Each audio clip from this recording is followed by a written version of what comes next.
See you. Good to see you. Welcome to the Dr. Boyce Book Club. Today is Wednesday. This is one of my favorite days of the week. Hey, Dr. Watson.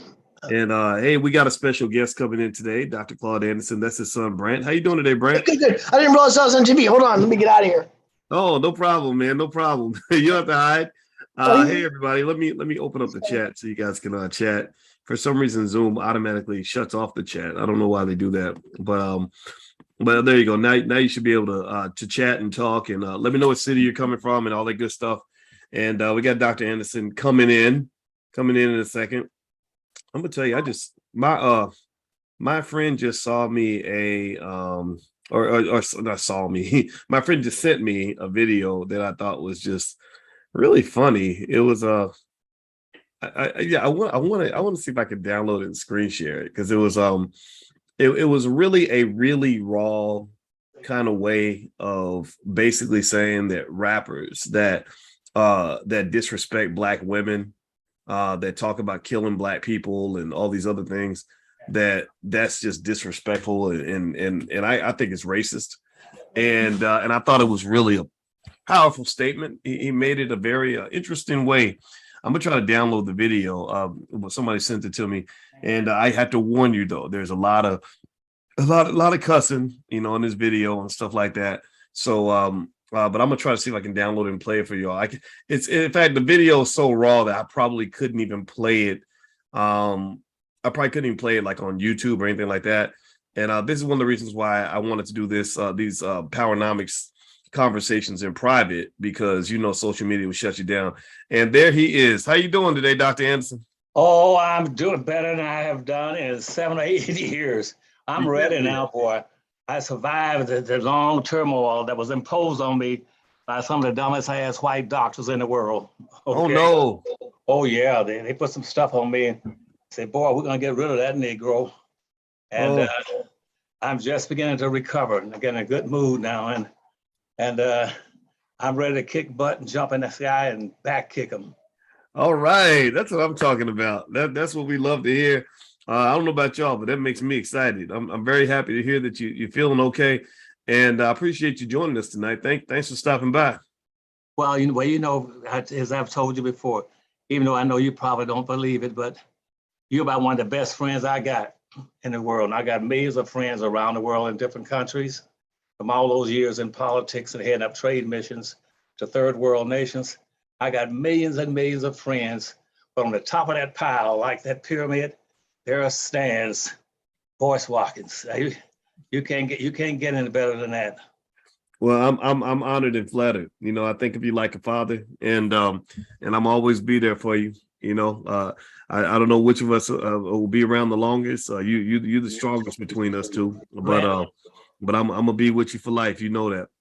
So well, I know that, and that's why I appreciate it. Get that back for me, friend.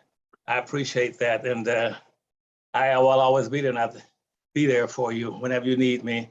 Even though last week, I'm sorry I missed your program last week, because that's why I'm coming out of some things now that I've been so involved in. I couldn't do very much except get up, eat, and go to the bathroom. That's about it.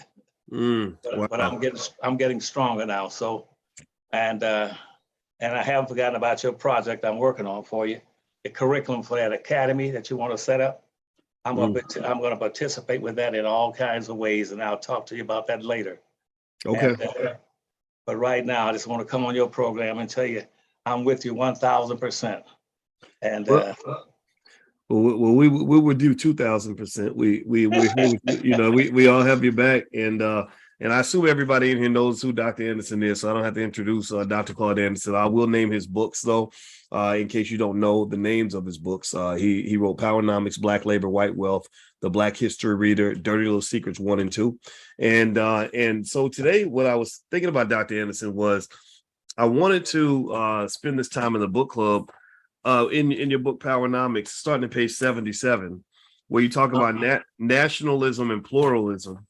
And I'm thinking a good way to guide this conversation, you since you are the expert on what you wrote, I was thinking I could be the assistant. I could read a paragraph, and then I'm gonna stop talking, and I'm gonna let you share whatever comes to mind based on what I read in that paragraph.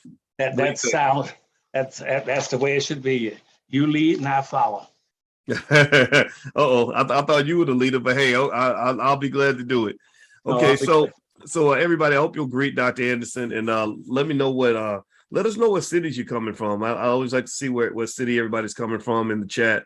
Let's see. I see Donna and LaShawn and Stephanie and Bernard and Tarsha and Karen from Gastonia, North Carolina, Baltimore, San Leandro, Detroit, Oakland, Dorothy's out of Oakland, Brandon from Virginia, DC, Cleveland, Teresa, I see you from Cleveland, Victoria's from Montgomery, Alabama, Kim in Atlanta, Denise in Atlanta, Tony Foster, Seattle, Livia, Sacramento. All right. So I see all of you from your different cities, and it's scrolling down so fast. It's hard for me to keep up with everything. So that's why I didn't maybe can't always say your names, but I see you in here. Inez Boykin. I know Inez. Inez is in also with some of our programs in the Black Business School, and I want to make you real happy, Inez. We're going to make you proud. All right. So what I'm going to do is I'm reading in your book, Dr. Anderson, page 77, where you talk about nationalism and pluralism, and just kind of help us establish a framework. We had a good conversation earlier today with Rizza Islam Maj Toure from Black Guns Matter and Professor James Small, and they were speaking highly of you, and we were talking about power and the ability to protect the community, the ability to have the ability to be able to even stand up for yourself, and they went into everything from economics to controlling the politics in your community, controlling the culture.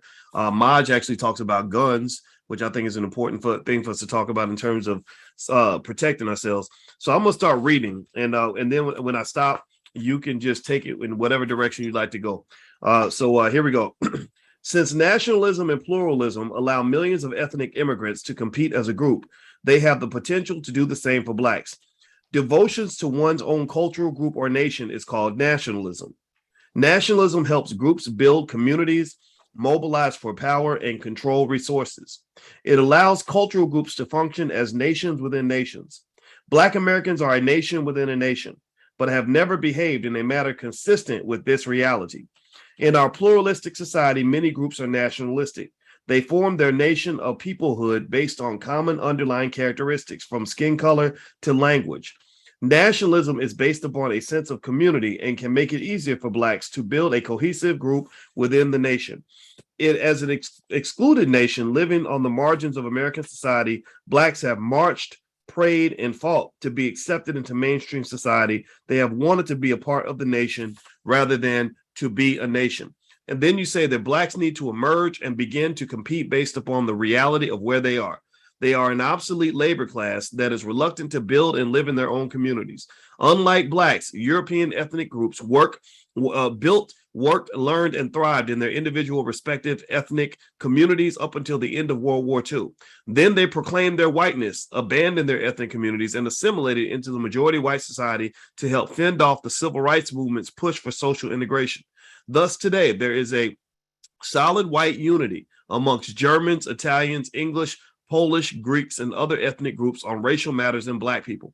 New ethnic immigrants are exercising an old assimilation option. Arabs, Asians, Eastern Europeans, and Hispanics are building and maintaining their own ethnic communities again. Dr. Anderson, I'll let you take it away from here. What comes to mind for you?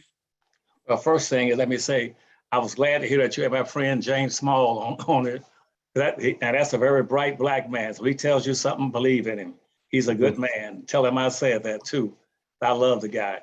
But now, what you're talking about now is I have to try to remember all the stuff that I wrote in about 5 different books, and including over 1,000 stories about Black folk and nationalism and pluralism.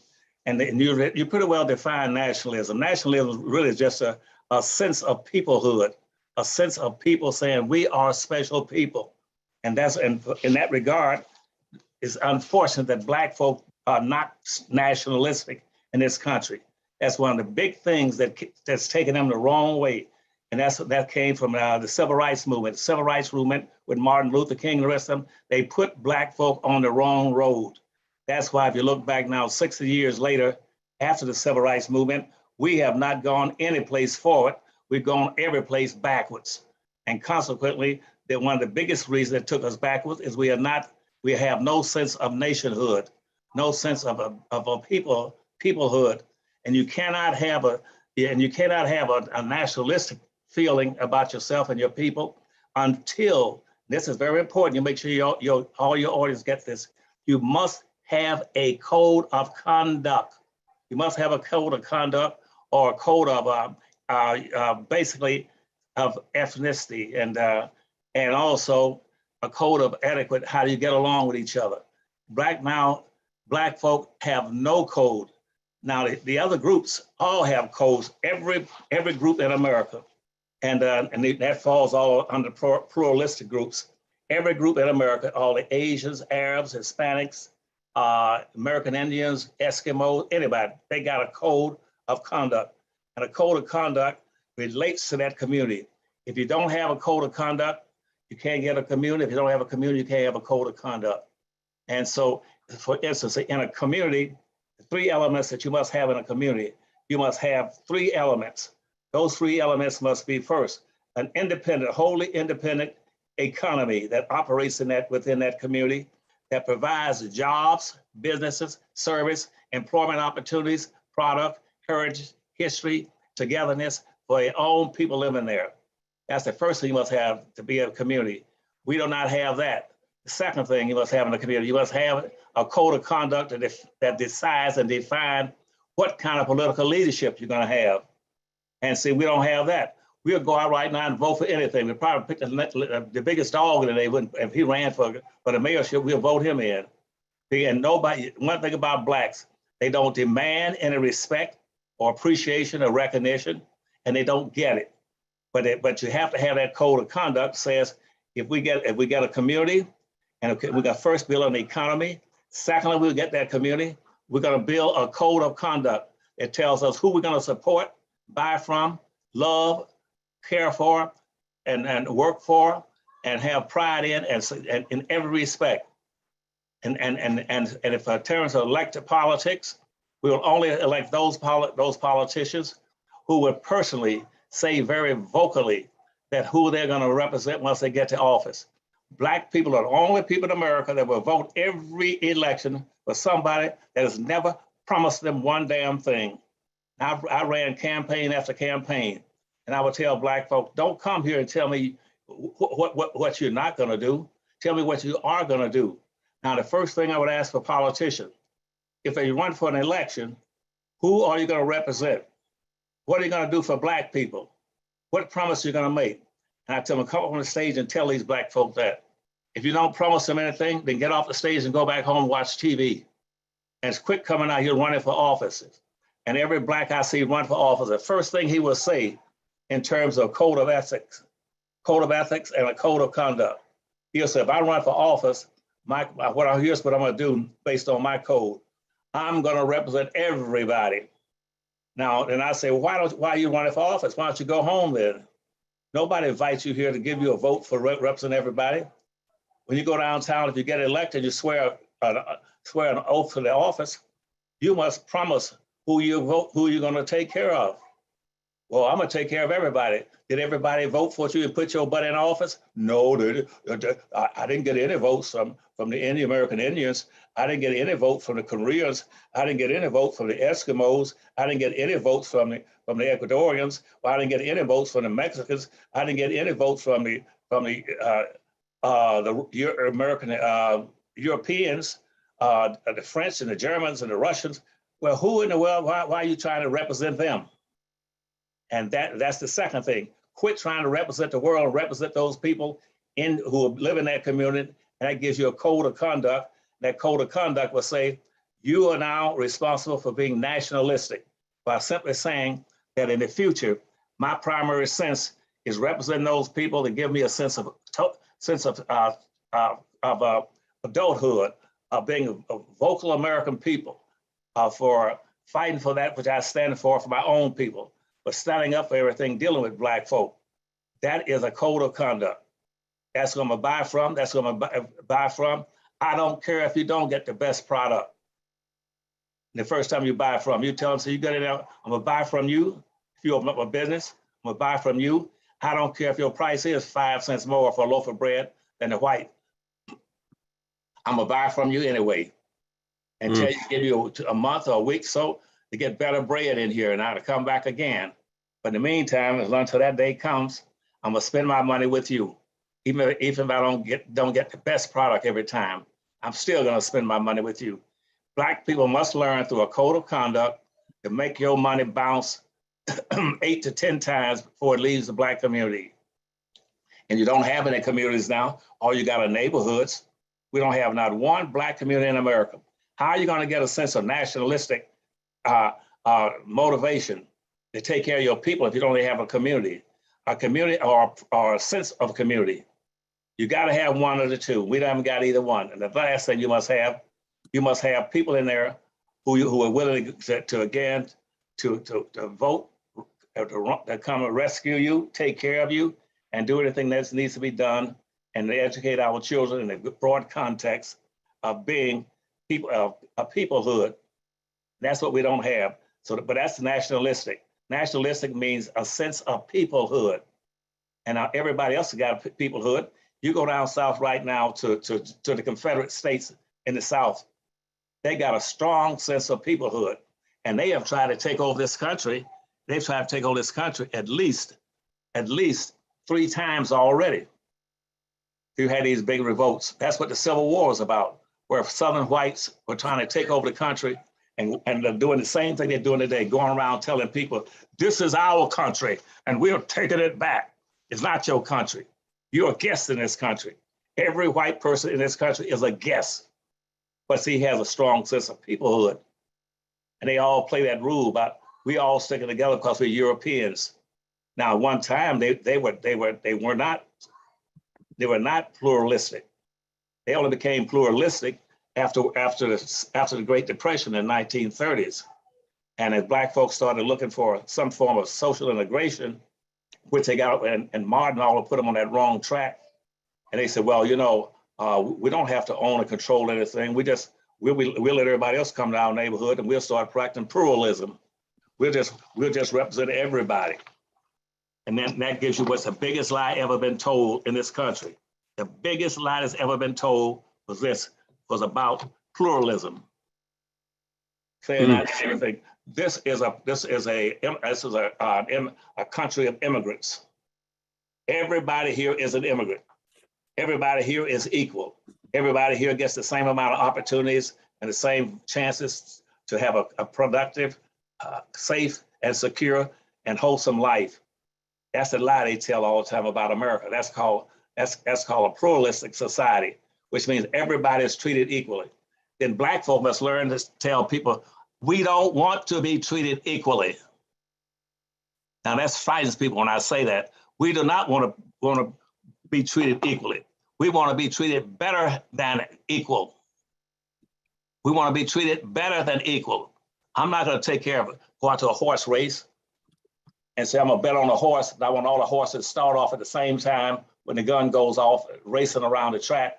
And I want them all to come in equal, come in at the same time and be equal. No, I want Black folk to be above equal and say to the whites that the biggest lie told is about you all came here.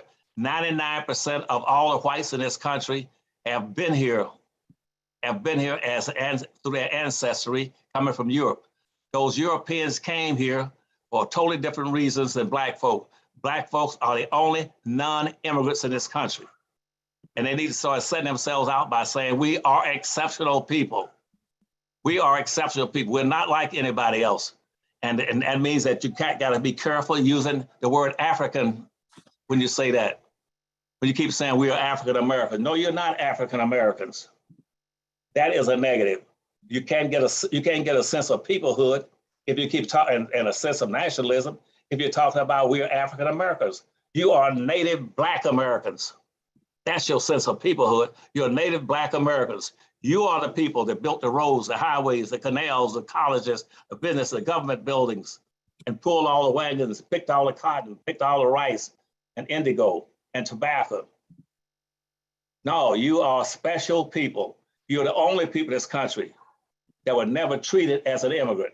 Blacks have never been treated as immigrants. And whenever you started in supporting immigrants coming into the country, you're diluting yourself down and giving them a chance to practice nationalism based on their culture. That's how they can come in this country right now. When they come in, they get 4 benefits that you don't get as a Black who's been here ever since slavery.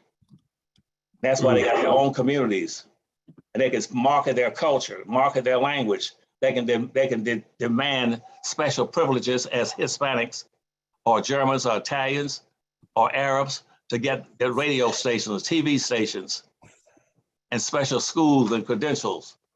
So what I'm saying to you is that that's pluralism. Pluralism is pretending that all people are equal and sitting in the same bag and same box, and they've all contributed equally to the development of this nation, and that's a lie. Black folk, that all the Black people here now, 99% of them are the direct descendants of slaves. 99% of all the Black people in America right now are still the direct descendants of slaves. That's even with having had Blacks come in from the Caribbean and from Africa and other places on the earth. That's less about 2% have come in this country that have not been here since slavery. So you start talking about reparations and stuff, separate yourself and demand that people treat you as a special people. And so we can have a statehood. We're gonna build our own communities. And then we're gonna go back and take back our culture and put it in those communities. Now, right now, the geniuses that we have for music and dance and language and slang and sports and all that, all those things should be put into a Black community. And out of that Black community, you develop special schools strictly and solely for the needs of Black children. Black children are not the same as white children. And the dumbest thing you can do is to pretend that we got an education program for all the kids, then you need to be fired. Because right now there's a great difference between the descendants of a slave and the descendants of the slave master. Their children are different. Black children come to school with wholly different needs than white kids. So why the hell are you busing Black kids over to white schools? 75% of all the Black kids right now today, on this day, are riding buses over into white schools. Well, they know why? So they can keep this myth about a minority going and keep those children being socially conditioned to be less than human beings, minor human beings. A minority is a loser. Black kids, you must stop those and build special schools based on the curriculum and the future needs of Black children and what they're gonna have to do to be able to survive and compete. And I think that's what you have in the back of your mind, what you want to do, and building a special academy. That those children can look at where we are, where we came from. Now let's build a special curriculum. If everybody's going to the moon, then you start to figure out how we can start special curriculums that teach a Black child how to survive on the moon. How many chemists will we need? How many engineers? How many vegetarians will we need? People who can go out there and grow agricultural needs for they feed their people on the moon. Who's gonna be the people gonna be the fighter and the pilots and all this? But wherever this nation is going, Black kids gonna have special needs that the white kids won't have. Now I've given you a lot of information. Most of it is totally useless. I can throw in the basket, but no, it's not useless at all. And everybody let Dr. Anderson know this is not useless because they're not getting this anywhere else. I know I'm not. And I want to remind everybody that if you want to buy Dr. Anderson's books, he has a whole library pack that you can get for $99 at powernomics.com. That's powernomics.com. As we circle around and we got school starting soon. You got the holidays coming and whatnot. I hope that you all will crash his website but not for too long, but really go to his website and buy them as gifts. And everybody can do that. When my wife and I got married, we did not receive one single gift from anyone. We did not accept any gifts. What we did instead was we said we want to give you a gift, and our gift to everybody at the wedding was we gave everybody a copy of Powernomics because that's an important value system in our family. So represent what you believe in. You know, if you have a little extra money, go buy extra copies. Give them out to the neighborhood people. Let them know that's your economic Bible. I think he's earned that right. Also, I want to mention that one of you asked about the options classes that we're doing in the Black Business School, and you mentioned that the book club code wasn't working for whatever reason. So because you're in the book club, I've extended the discount. You can actually get 25% off the options training program. I'm gonna put the link in the chat, and also I will put the discount code if you want to go with the monthly option is Book Club Monthly, and the discount code, if you want to go with the annual option, is Book Club Annual. I'm gonna type all that in there, and if somebody could write that down and share that with anybody who asks about the discount codes later on, I'd appreciate that. So you can go right there to that link, drboyceprime.com. That's drboyceprime.com. That stands for Passive Recurring Income Machine. And you can go to drboyceprime.com, use the codes Book Club Monthly or Book Club Annual. And that's just, that's a code that's extended only to you because you're part of the book club. Everybody who's listening on Instagram, I'm going to have to shut off the Instagram in a minute because the book club is private, but you can join for free. We're going to get into some private conversations. So just click the link in the bio. You can join the book club for absolutely nothing and come into the private Zoom. Same thing on YouTube also. So Dr. Anderson, what I'd like to do is read the next paragraph, a paragraph and a half, and then allow you to do the same thing. Stream of consciousness. You just tell us what comes to mind as I read this to you. And I'd like to get your analysis on this. So here you talk about on page 78 of Powernomics, page 78, you talk about ethnic enclaves and Black nationalism. So you said first generation ethnic immigrants typically build their own independent communities before assimilating into the larger society. During the second generation, they retain their ethnic communities as socioeconomic alternatives. A second generation of Chinese, Arab, or Hispanic persons can always go back to his ethnic community if he feels rejected by whites. This is important, everybody. I want y'all to listen to this, right? Because Dr. Anderson has actually mentioned that it is child abuse for you to send your child across town to his enemy to beg him for a job. And Dr. Anderson, I'd like for you to address that. And so he says here that whether they practice separation or assimilation, ethnic immigrants openly demonstrate the advantages of ethno-aggregation and nationalism. Nationalism gives them an internal sense of peoplehood and a cultural base.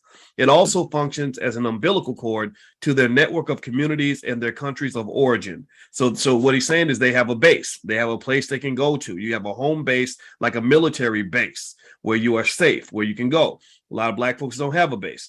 These communities have served the political and economic needs of American ethnic immigrants for centuries. On the other hand, white America is threatened by any form of competitive Black nationalism. So they are threatened when you stand up and when you unite. Whites prefer that Blacks remain unchanged, the models of patriotism and democratic principles. They want Black people to be passive and captive consumers who live in Black neighborhoods and remain out of sight and out of mind. Nationalism and pluralism can help Blacks build independent communities as well as promote their own self-interest. So you talk about nationalism and pluralism. You talk about how nationalism is a threat to white supremacy or to the racism, whatever we want to call it. And also you talk about having an economic base and a cultural base. Dr. Anderson, please take it away. Let me know what comes to mind as I read this paragraph from your book. Okay. Well, thank you. We have to begin to have our own communities and where we can store our own culture and be able to take advantage of it. That's what all these other groups do right now. That's called intangible capital. When you start building those communities, right? Let's say as an example, right now in America, I guess the average American might have an intangible wealth base of about $400 and maybe $35,000 to $38,000, which means less than $500,000. That's what the average American has, including Blacks. But now for a Mexican right now across the border, do you know what his intangible wealth is? His intangible wealth is about $35,000. To a Black person in America that would have something like about a little less than $500,000 worth of intangible wealth. Now, what is intangible wealth? Intangible wealth are things that you can't that you have to use that can be renewable, and versus tangible capital. Tangible capital with things like cars, automobiles, trucks, machinery, and stuff like that. And once you use it and you throw it away. But intangible, what values you have, what skills you have, how to use your culture. Now, Black folk right now, as an example, we started trying to build those businesses in the Black communities. See, we run straight into two things. First of all, you're going to run into other groups, members who are in there, like whites, Asian, Arabs, and Hispanics. They are trying to use their intangible capital in your community, in the Black community, and build a business in there. They'll have fish sandwiches, fish restaurants. seafood restaurants. They'll have all kind of shops and stuff that they're selling the same products that you would be selling if it was your community, and then, but it's only your neighborhood. And in a neighborhood, you don't have those businesses. We have to be able to say, no, you cannot come into our communities and set up businesses without, and that are competing with us, or they're blocking, they're setting up barriers to stop other blacks from going into business.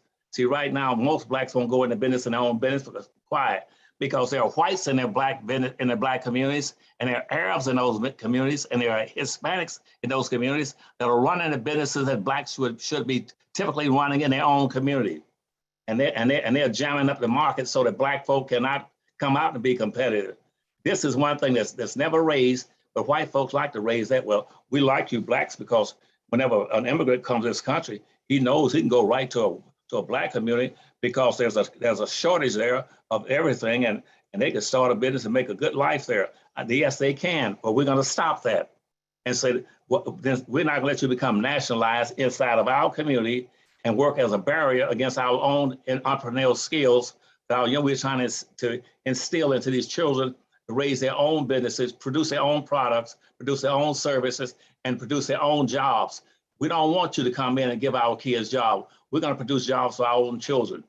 And see, that's one of the biggest things that they get away with. Nobody makes that point. And so consequently, whites are going there right now, going to any neighborhood, like in Detroit, Michigan, and downtown Detroit, that you had out of that whole old city, Detroit, all the prime land down there right now, that 98% of all the prime land in Detroit, Michigan right now, prime land for business development on the river. Guess what? 98% of it is owned by 3 white families. 3 white families own 98% of all the land and business land, business development land in the city of Detroit, Michigan, that's been around for centuries. And blacks make up 92% of the population. Because you see, you got all those white businesses still operating in there, and they're jamming up the works by owning and operating businesses in the black community. And blacks don't know how to get them out. You go there and say, well, we have to teach our kids to buy from their own people. That's right, that's the only way you can get them out. Because otherwise, if you don't hire them, well, they're whites going out filing lawsuits against blacks saying, y'all are racist. And say, they don't even know what racism is. No, you're racist being in their community and blocking and impeding their kids from learning entrepreneurial skills to be able to compete. And that's why we don't have any businesses in the black community. That's why right now we don't have less than 2% of the wealth in the nation, because we're not teaching our children to produce.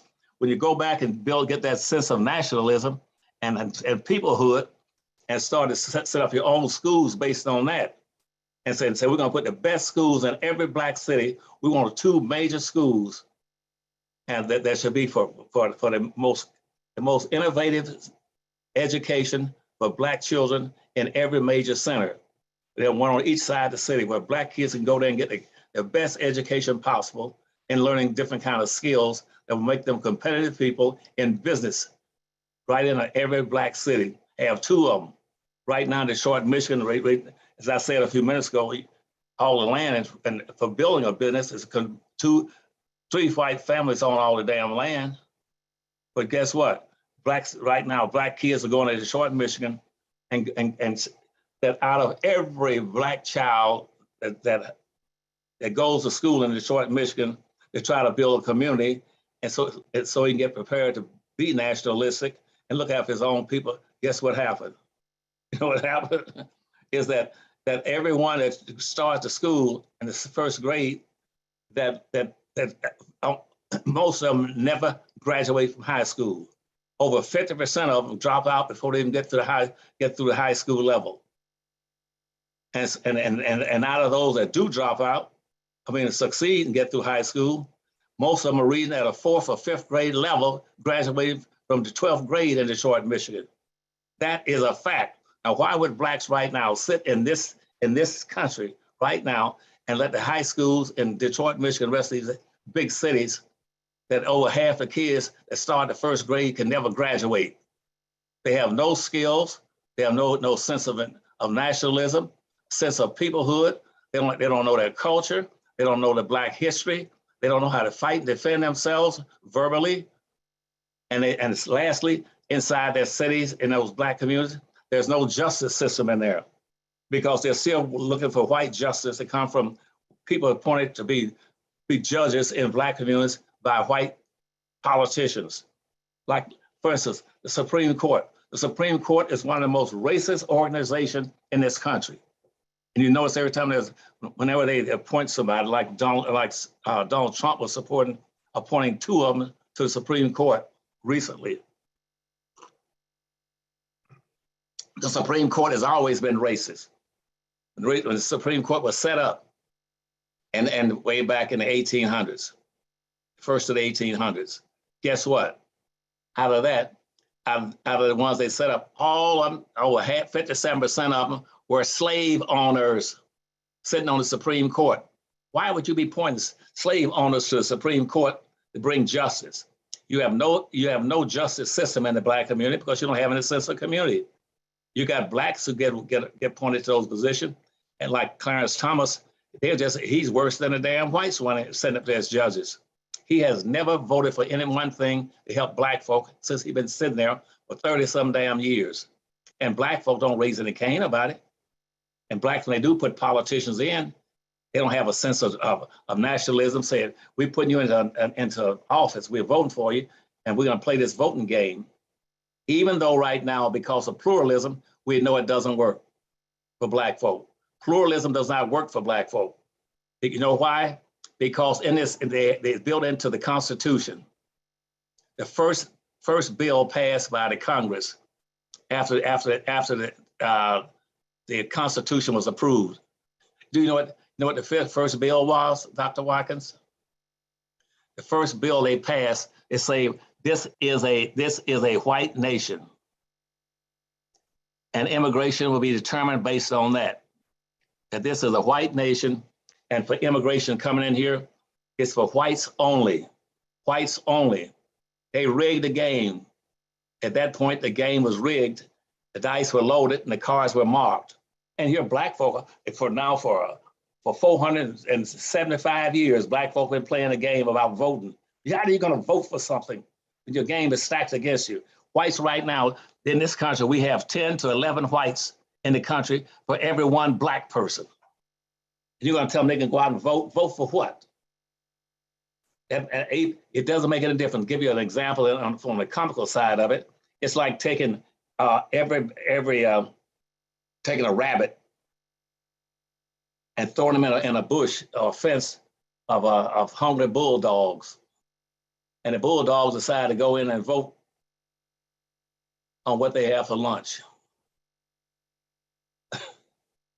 And the poor rabbit doesn't know any difference. He just sit up there. And so he winds up for lunch.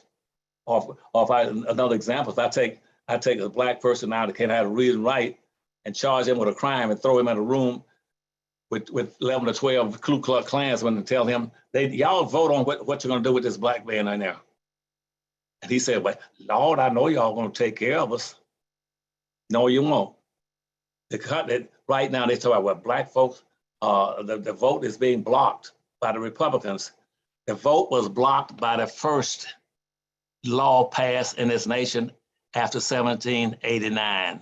The first law passed, again, was putting into the Constitution that this was a white country of immigrants only for white people coming in.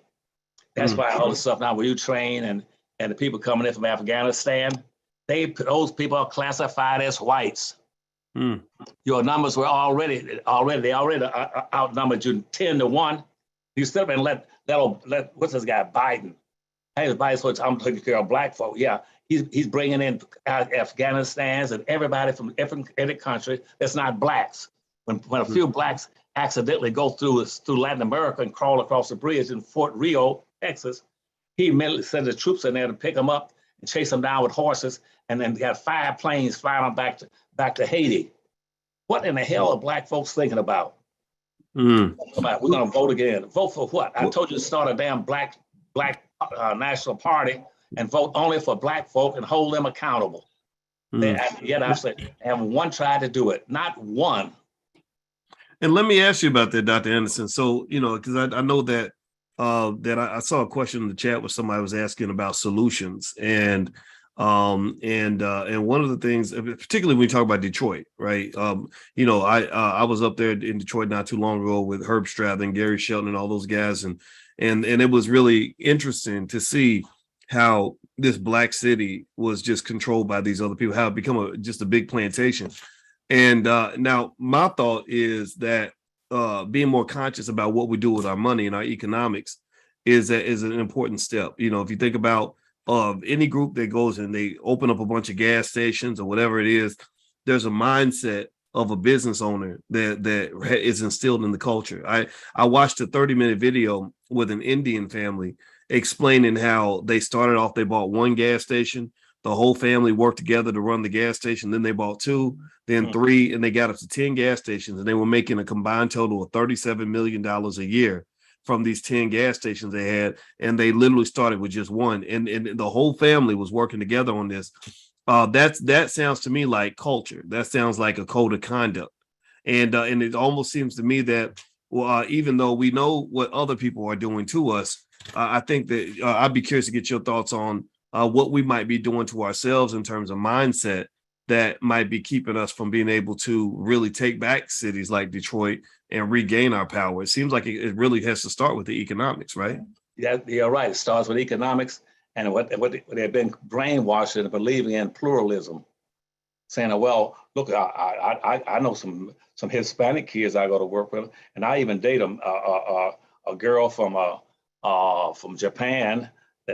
So we don't have any problems.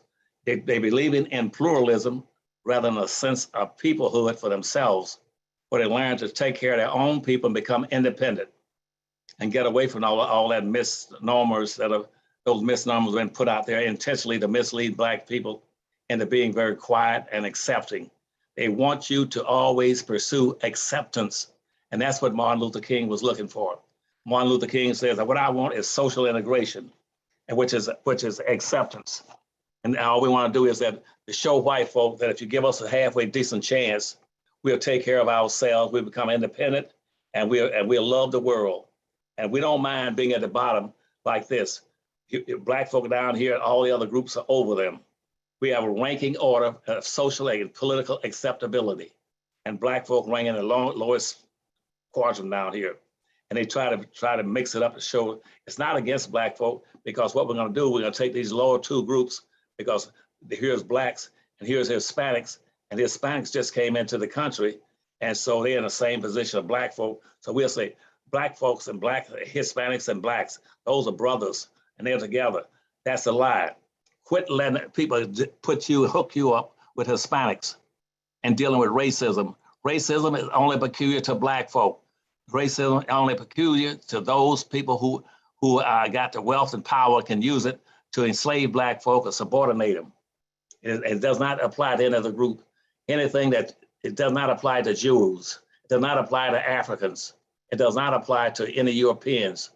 Racism is a contest where people are competing for wealth, power, and resources.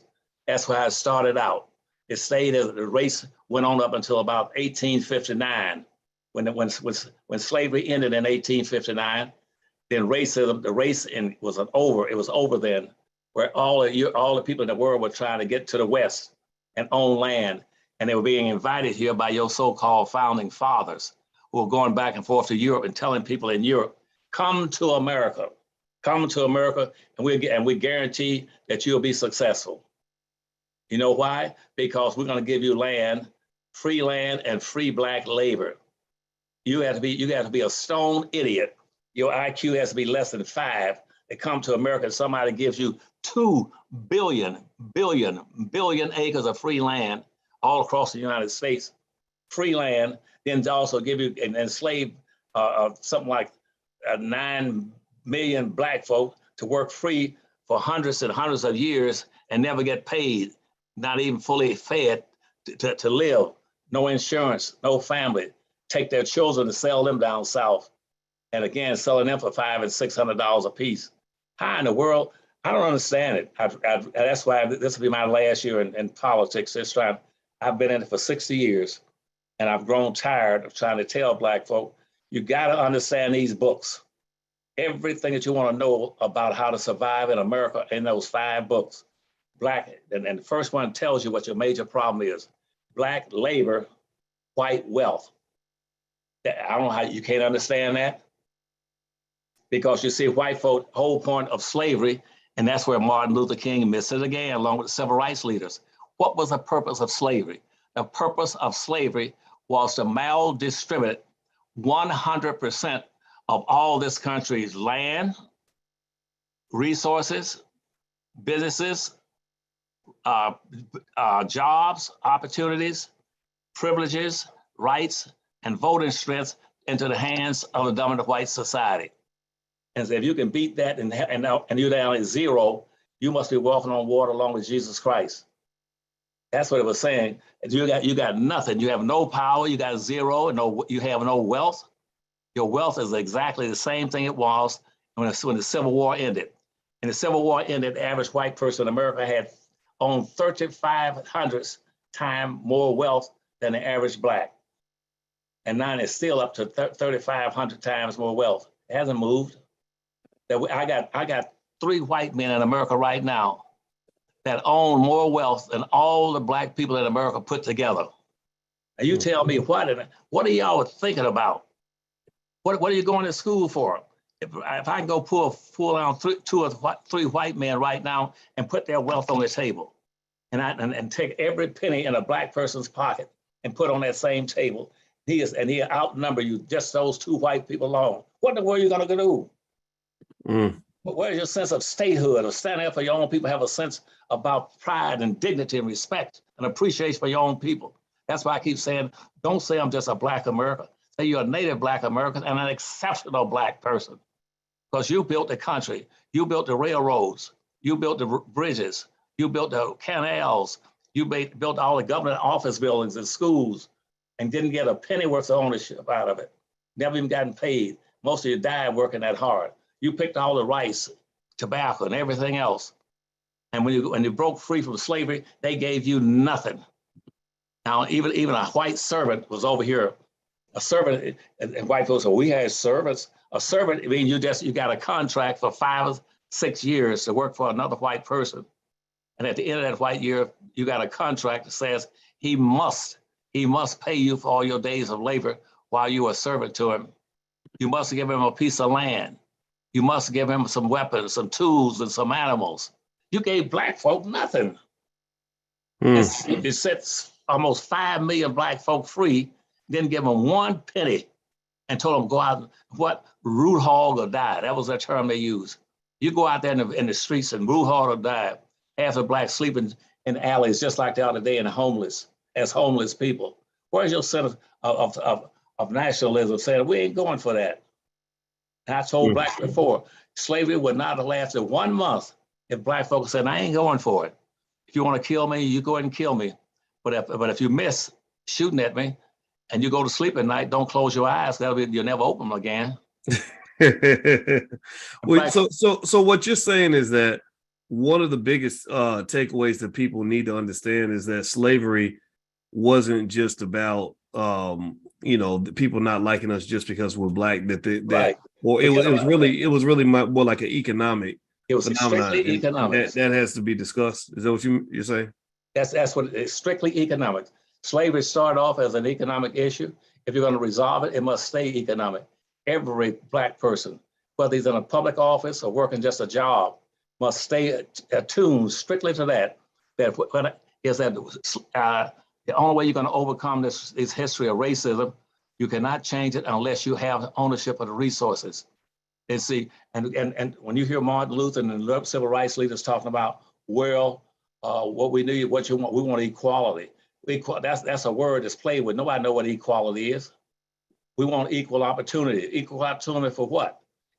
What you own and control determines your opportunities. You don't have any opportunities if you don't have any money. I can take everybody right now in your student, in your sitting right now, listen to me.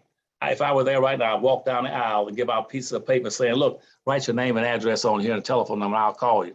And everyone that I call, I'm gonna give you a free round trip ticket to Paris, then to London, and every place you want to go for a whole year. I'm gonna give you money to travel all around the world. Now, and when you say, well, but how do I do it? I don't have any money. If you don't give it to me, then you don't have the opportunity. Opportunity does not exist unless you have the money. If I tell you I'm gonna let you travel around the world and live in the biggest hotels and eat lobsters and steaks every night, the opportunity doesn't exist if you don't have the money. But I have never heard one Black person try to explain that to our people and say, work as hard as you can. And even Du Bois tried to explain it the way he wanted it. Du Bois says, you gotta learn what racism is and what you're gonna need and what survival is. And he says, and how you do it. He says that trying to survive is like having 3 ears of corn. You got to produce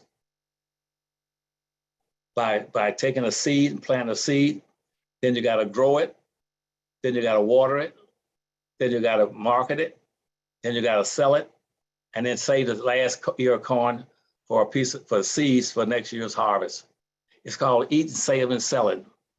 Now, where have you heard anybody talk about what Black kids should be doing in school? What should schools be teaching these Black kids? If it's not even saving, selling, producing. What are they saving? Ask all those Black kids every day going to school. What are you saving every day when you're going to school? Where are you getting the money from if you're not stealing it? What are you saving? What are you producing? If I gave you that, if you're out selling drugs and you're making $1,000 a night, what are you doing with that $1,000 a night that you're selling and making money off of illegal activities? What happens to that $1,000? Did you bury it, or did you do something that produces additional money without investing in your own, and you're not selling it to your own people? What you need to be selling your people are the necessities of life. Where are your hospitals? Where are your doctors? Where are your grocery stores? Where are your malls? We got nothing, and I hear nothing every day on TV except about what white folk want to do, bringing in people from out of. We got 300 children now down across the Mexican border want to come in now. They got to have clothing in schools, and they got to have food, and they have to have materials and stuff. These people are insanely, criminally incompetent. Every damn Black I see right now in office are criminally incompetent. If I was sitting in power and God had put me in a seat of judgment, I would put them all in prison. Those I would put in prison, I'll put them on a boat and ship them down to someplace in the swamps of Amazon. I mean, they're just that useless. They're criminally useless. And you have to name me one bill that they sponsored for Black folk. Tell me what Biden has done. Biden promised he said, I can't make it without the Black vote. Y'all got to get me in, and I'm gonna take care of you. He took care of you all right. He threw you in the commode and pulled a handle. Well, and actually speaking of economics, I saw a couple of you. I didn't catch all the questions in the chat, but I know one of you were asking about being a vendor at the All Black National Convention. And one thing I had forgotten to mention is that the link to become a vendor is abncvendors.com, abncvendors.com. And actually, because you're in the book club, that discount, there's also a discount that you can get as a vendor or a sponsor. If you want to even sponsor, we will promote your business at a very high level. We don't do corporate sponsors unless they fit and are aligned with the mission of what we're trying to do. So that means you're not going to hear about the convention. It's brought to you by Bank of America and nobody like that.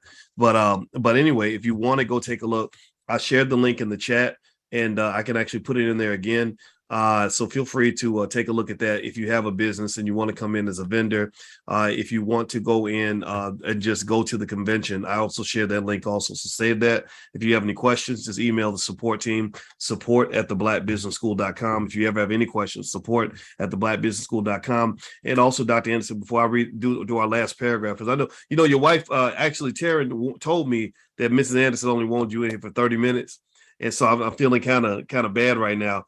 So actually, you know what? I'm not even going to read another paragraph because I don't want Mrs. Anderson mad at me. I'm going to let you just get the last word in terms of just kind of moving forward when it comes to the kinds of skill sets that we need to focus on in order to be strong in the future. I'm going to make a guess, and then I'd like for you to just throw in your 2 cents. I saw where they asked this billionaire named Mark Cuban about the skill that it took for him to learn how to make money. He said, look, I don't care if you go to college or don't go to college. He said, if you learn things like how to sell a product, if you learn things like how to start a business, you will always have money. If you know how to sell a product, you'll always have money. You start a business. He said, you can always, any person who knows how to sell can always start a business and make money just out of the sky. I thought that was pretty profound and a very simple message, very simple in terms of saying that when you're talking about things like that are going on in the community, everything from freedom, when you talk about opportunity to do things, well, that's freedom. And you can't have freedom if you ain't got no money. Freedom is not free. Freedom does cost money. Because if you don't have any money and you think you're free, well, you're not really free because you got to go to work that day. Your boss is going to tell you what to do. So my thought is, Dr. Anderson, that make sure all the kids know how to start a business is critical. Make sure they know how to produce and sell a product is critical. What other skills do you think that we would need to have in order to make sure the next generation is not stuck in a powerless position like some of us grew up? I would say 2 things. Learn what to produce and when to produce it. Producing would come before what Mark talked about selling, having a business. It's fine to have a business, but you better go deeper than that. You got to go down. You got to get to 2 levels before you get to that business.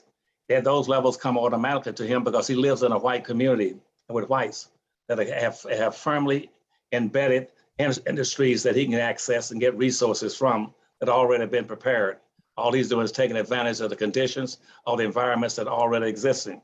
But see, for a Black person, you don't have any industries. Black people in this country and around the world have been the only people on earth that have never enjoyed the fruits of an industrial revolution. They've never. When the industrial revolution went through Europe, at that time, Blacks were slaves in Europe and across into the Middle Ages, into the Middle East. And now in this, when the industrial revolution went through America in the late 1800s, guess what? Blacks were still slaves. Who have ever taught Black folks how to build industries? I got Blacks right now running to every damn college in the country talking, I'm gonna get a degree in business administration, what Mark is telling you about. I don't give a damn about business administration. I want you to learn how to produce. Whether it's in agriculture or machinery or automobiles or whatever it is, learn how to produce first. Learn how to produce. Like W.B. Du Bois said, it's like taking taking 1 ear of corn, take that 1 ear of corn, pull all those little ears, pieces off and kernels off and put it in a hole. And that's what you're now growing. So that means producing, you're producing something. Then as you produce it, when that product is produced, you turn around and see if you can, then you start saying, learn how to warehouse and distribute it. And before you get to this top level of selling, you got 3 floors that you have to get past. And then all of that must be picked up and set inside of a Black community. That's why I call it 5-story. That's the 5-story business I've been telling Black folk out. That's a concept I gave from Powernomics. For the first floor in any community should be economics. Don't talk about nothing about no social stuff. Forget about half this other stuff about getting along with people and going out. Every time an immigrant comes to the country, you rush down to help him. You want to help all the gays, the midgets, the humpbacks, the one-eyed, the cripples, the devil-dumb, and the peg-leg people. No, help Black folk first. And then you spend all your money. Make your money bounce 7 to 8 times before it leaves your community. That's very important. Right now, Black folk have about $1.3 billion passing through their hands annually. And out of that $1.3 billion that are going through Black folks' hands in this country every damn year, guess what? All but 1 or 2% stays in the Black community. White folk are now living off of 2 incomes. 2 incomes. White folk live off of 100% of their money and 99% of the Black money, 98% of the Black money. Why you keep feeding them, giving them your money while you starve to death and live in low-income housing? and living and being criminalized in prisons because you're now forced to go steal. There's only three things that a human being can do to survive, Dr. Watkins. He must either have a business or a job to be able to get along and be acceptable and not being chased by the police, or he moves down to the second level. Second level is social. He must be able to link into some kind of a social institution that can provide him with some of the minimum, some of the necessities of life to be able to stay alive. And if he can't get that, because conservatives keep saying we're gonna reduce the budget. That's why they love to talk about reducing the budget. Conservatives are not interested in reducing the budget. They're reducing the job opportunities for Black folk. That's why Blacks couldn't get jobs in government until after the 50s. Then the third thing you must have, if you cut out all the job programs in the government, get rid of the post office, get rid of that, get rid of all the people passing out tickets for parking, anything, and bring in more technology. We could bring in technology. We don't need to hire them more. The last thing at the bottom is that he must either work, have a business at the top, or go down to the second level and begin going social services, or go to the bottom level. He must either steal, borrow, beg, or sophistication, a combination of those three things, and go to jail. Because you're not teaching him how to produce. Tell these civil rights organizations, quit trying to tell people how to get jobs. Black folk don't need jobs, they need money. Money comes from businesses. And then once they get to build that economy in the Black community, and they now got an economy where you hire your own children. Black children should not have to go to another neighborhood to look for a job working for white folk. They enrich them. Black folk have enriched every ethnic group on earth except themselves. They've been doing that now for 475 years. They should be tired of doing it. And then when they leave and go into their neighborhood looking for a job, Black kids should be able to find jobs in their own communities. That's the first responsibility of a Black person going in business, is to provide products, services, and goods for his own people. Quit trying to convince whites to buy from you.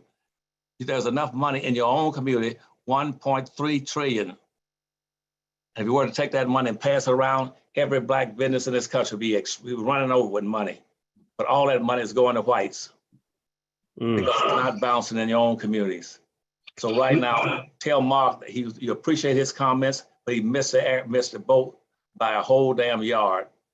Well, you know what's interesting about that is, this week I went down to the Power Networking Conference with George Frazier, his event, and I was on a panel with some.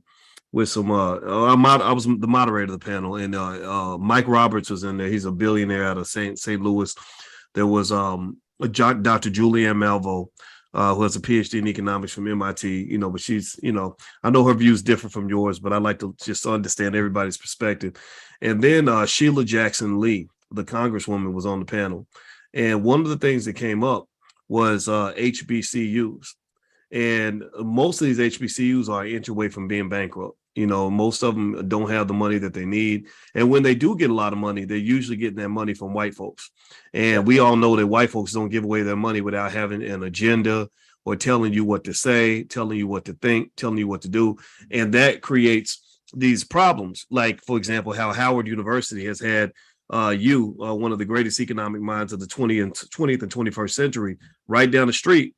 And they have never invited you to speak or anything like that, which I think is absolutely an embarrassment. It's atrocious. It speaks to the fact that they are not a free institution.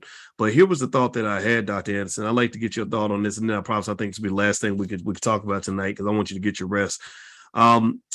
The HBCUs, one thing I mentioned is I said that if you are always producing employees out of your schools, if all you brag about is how many of your Black students that went to go work for white folks, we had 50 students that went to work for Goldman Sachs, 50 students that went to work for Google, of 100 students that went to work for Facebook. These students went to go work for Ford, and you're not producing these business owners, then you will never have the money that you need. Because when you look at how Harvard University's endowment is $53 billion.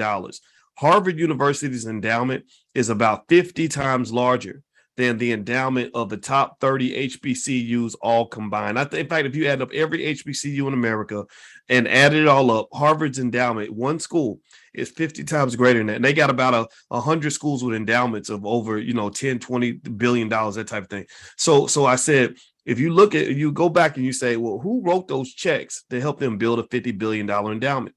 Employees don't write checks big enough for you to have a multi-billion dollar endowment. Business owners write those checks. Harvard, when somebody gets a building named after them, it's not an employee. It's not somebody that worked for somebody. It's somebody that runs a company, somebody that founded, the founder of Apple or the founder of Google or the founder of Microsoft. Those are the people that come back and write those $200 million checks. So I would say that just with HBCUs alone, that commitment to producing high-paid slaves for a living instead of producing actual owners and people that run organizations is costing the community dearly, because we have a lot of people who are capable of running the whole company, but all they've been trained to do is to be a sidekick.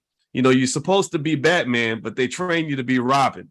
You're supposed to be Michael Jordan, but they ain't trying to make you even as good as Scottie Pippen. And we're always the white man's sidekick because of that, which means we have no power and we end up frustrated. What are your thoughts on that, on what I just said, Dr. Anderson? I'd love to get your take on that. Well, first of all, I agree with you in every respect. And see, especially on this job thing, anybody again who survived and got above the third grade and he's Black should understand that it is wholly impossible in theory and practice to become rich or wealthy by having a job. A job is not designed to enrich you. A job is designed to maintain you and keep you 1 week away from welfare, food stamps, and the jail for having stolen something. That's all a job is designed for.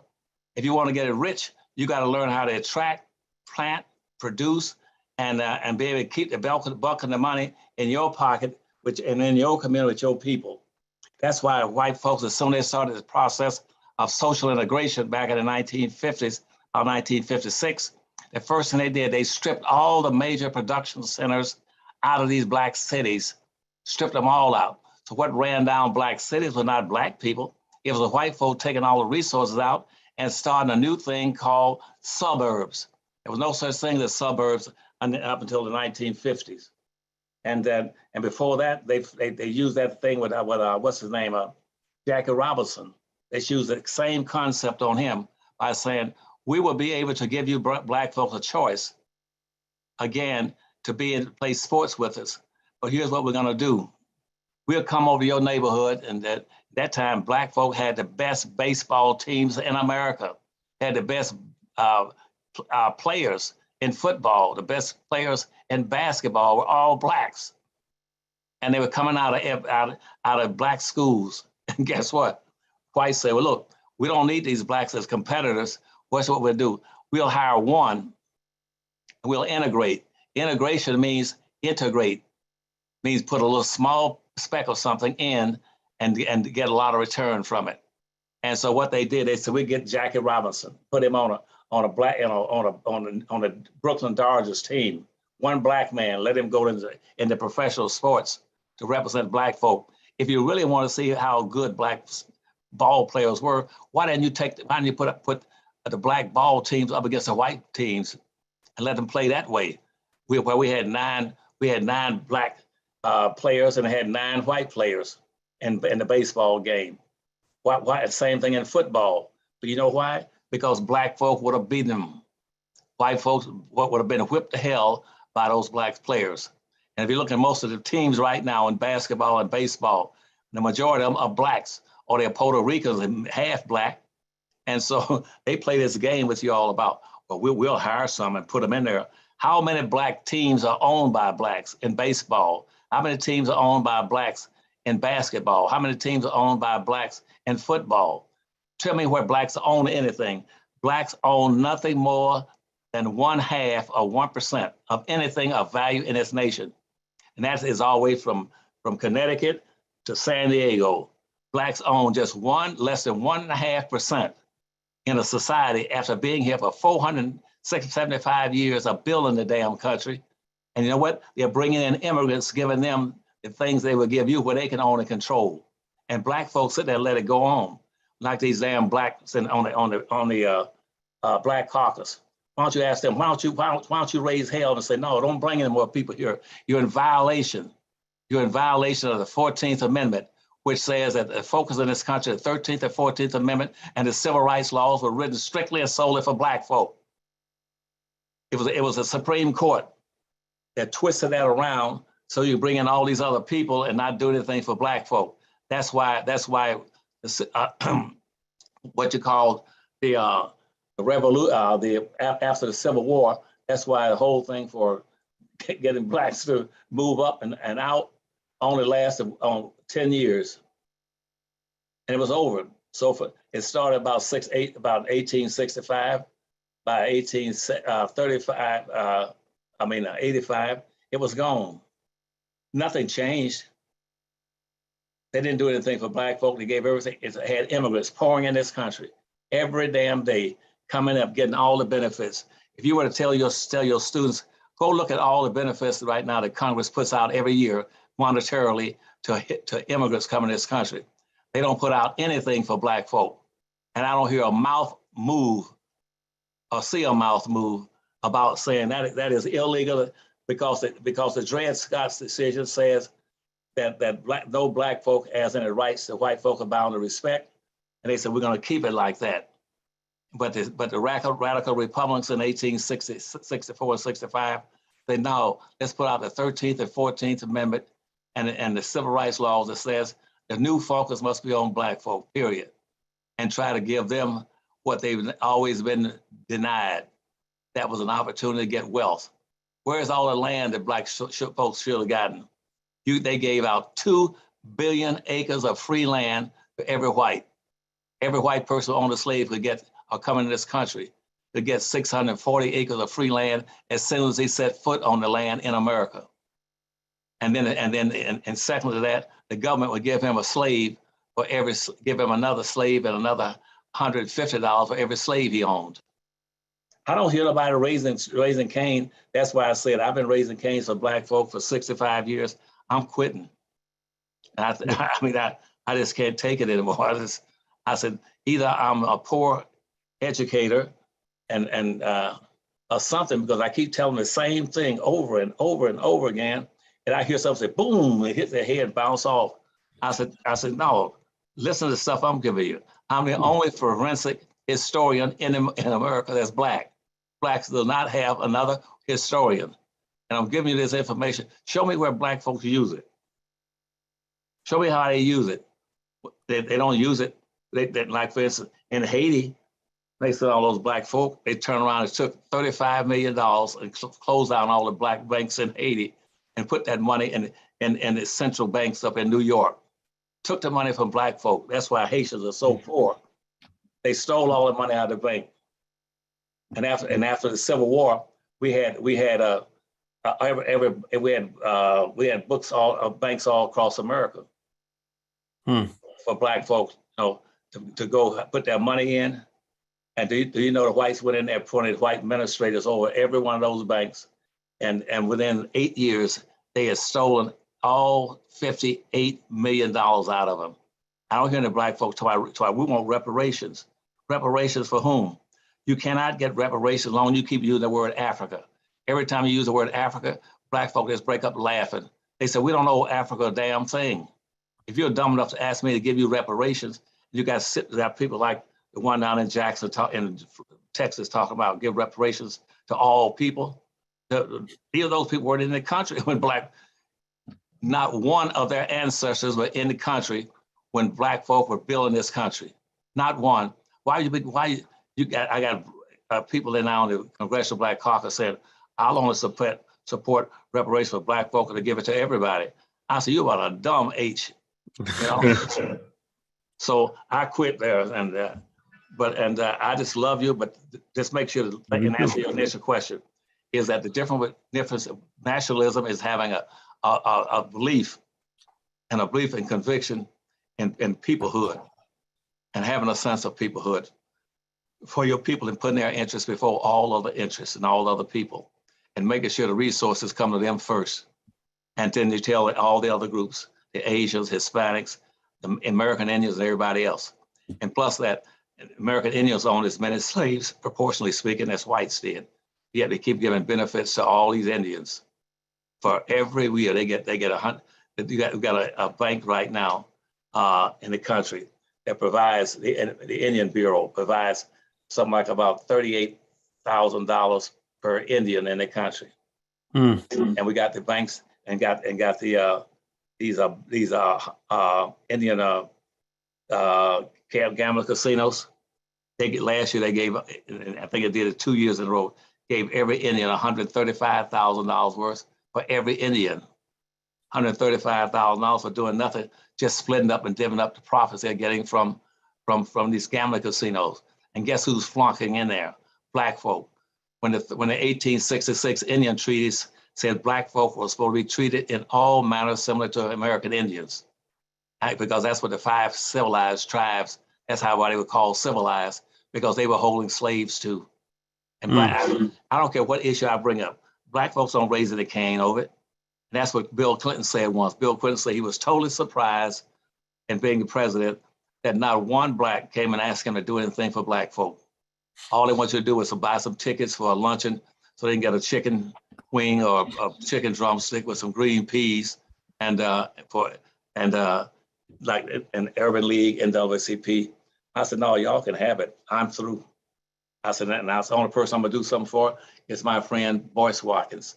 But he asked me to do something, I'll say, that's from my mouth to the ear of God, okay? Well, I'm honored by that, and the feeling is entirely mutual. And I know everybody in here appreciates the fact that you took the time to come in here.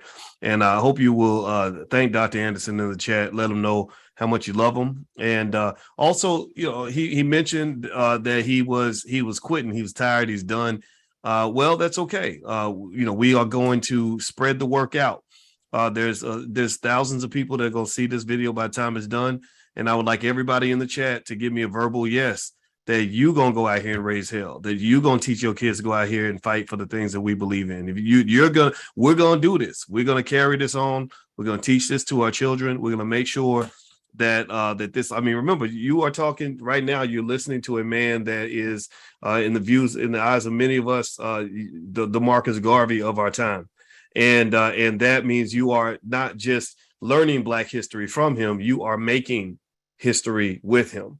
Okay, so let's make history. Let's really empower ourselves and understand the personal power we have to create the future that we want to see. No spectators allowed. Nobody's riding the bench. We're all going to be players in this game. Okay. All right. So let's a couple housekeeping issues. Number one, Dr. Anderson's website is powernomics.com.